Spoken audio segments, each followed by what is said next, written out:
Guys, so माझी client आहे जिने हा ब्युटिफुलचा कुर्ता ऑनलाईन बाय केलेला, ज्यात हा एक वाईन कलरचा ब्लाऊज होता.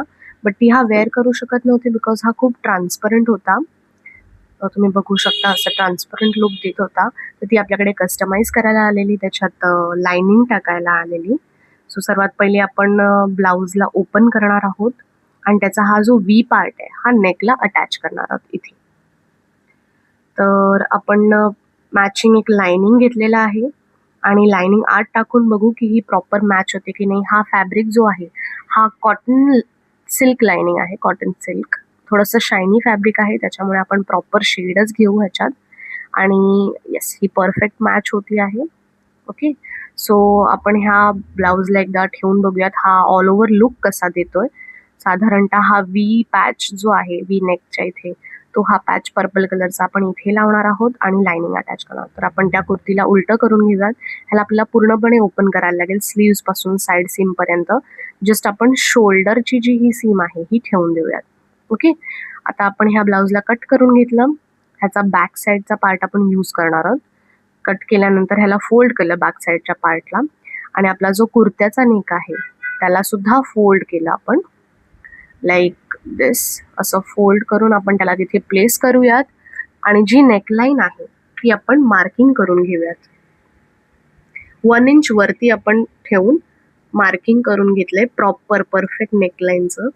आणि त्याच्यानंतर 1 इंच साईडला मार्जिन ठेवून आपण अजून एक मार्किंग करून घेऊयात, जी आपली कटिंग लाईन असेल.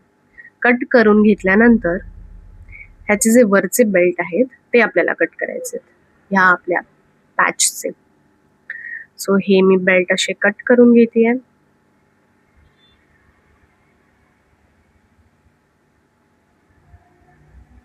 ओके, हा माझा पॅच रेडी आहे जो मी आतमध्ये त्याला अटॅच करणार आहे.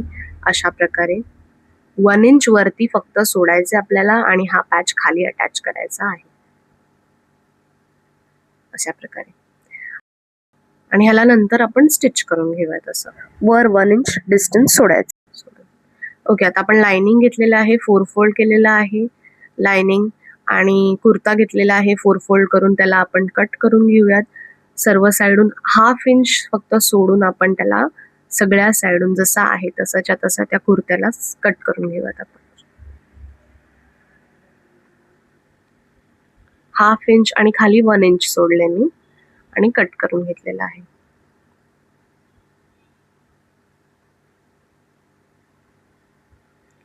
कट केल्यावर मी जी शोल्डरची लाईन आहे, आपण गळा कट केलेला नाहीये, शोल्डरची लाईन डिरेक्टली आपण स्टिच करून घेतलेली आहे अशा प्रकारे.